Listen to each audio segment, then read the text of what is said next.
Hi, the Lonely Buccaneer here. And before I start, I want to thank Brandon for this opportunity. I'm really happy to be able to share my ideas with you guys. In this video, I'll be talking about the book 7 Habits of Highly Effective People by Stephen Covey. There are 2 ways to improve ourselves and change our life. The first one is to work on a certain skills to accomplish a certain behavior. An alternative is to take the long way and work on our character, the fundamentals of our habits and belief that forms our view of the world to make self-improvement a habit. And that's what the book is all about. Let's get started. So when I was a teen, I was easily annoyed by my neighbor's dog that wakes me up in the morning because I was being reactive. As I grew up, I figured I can complain all I want about my salary or dream about how my life can get better. But if I don't take the matters in hand and build it, it's no better than waiting on a bus to take me to an imaginary land with rainbows and ponies, which will never happen. Habit number 1.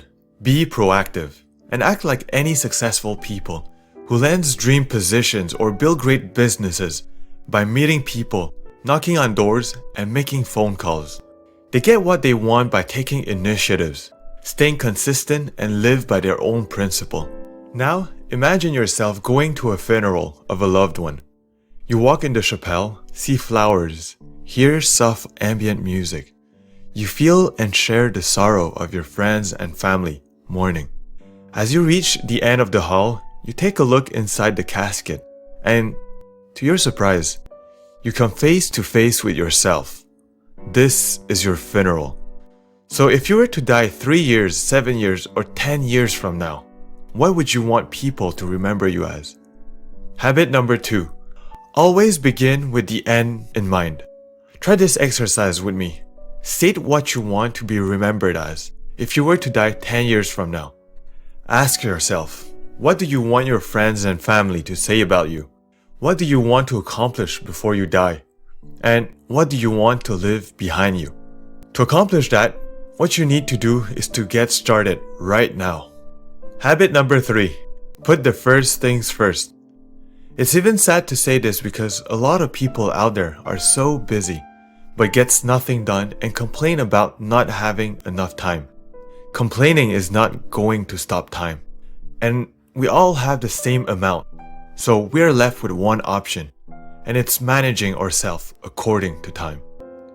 And that's why I believe that instead of trying to fit everything in our day, by knowing what we want and by being proactive each day, we should focus on only 1 or 2 things that will yield the most results to our life and get it done.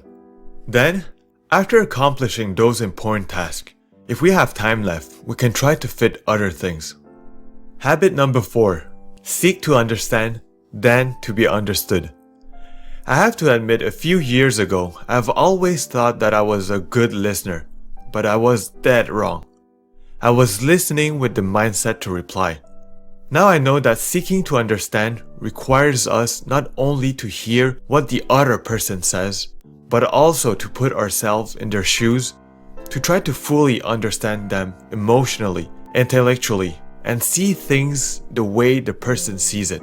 It's a very powerful technique because people will feel safe to share their true feeling around you, which will help build trust and create a strong emotional link. Now, let's be honest. Most people think of every situation as a competition. If someone wins, somebody has to lose. Often in business and in life, if you put 2 people with this kind of mindset together, they will fight each other and both will end up losing. So habit number 5, think win-win. Life is not a sport. I believe that we can share the cake. I want to think that if I'm working with you, if I get my piece of cake, I will make sure that you get yours as well.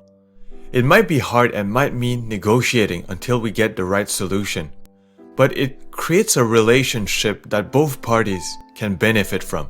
As an example, there are tons of YouTube channels out there that look like ours, but I don't see them as competition. There are so many ideas to be spread and everybody got their own take on a book.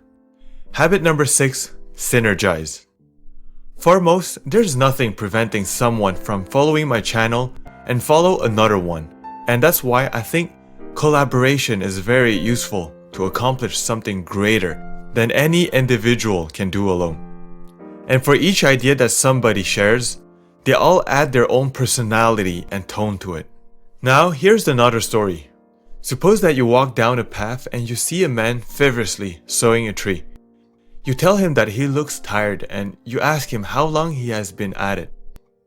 He answers that it's been over 5 hours and he is exhausted. You propose that he takes a break and sharpen his saw, and the work might go faster, but he refuses. He says that he got no time and he's too busy sawing. Habit number 7 is to take time to sharpen the saw. You are the saw.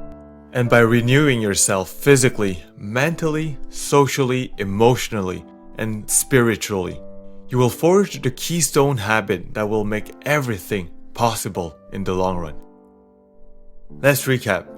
So the first 3 habits focus on personal growth, and the next 3 allows us to succeed with people around us. And the last habit is to remind ourselves that there's always work to be done, and we can always be better and inspire other people to be as well. If you like this video, make sure to subscribe to my channel right here. And also, make sure to stay tuned to Brandon's channel for more great videos.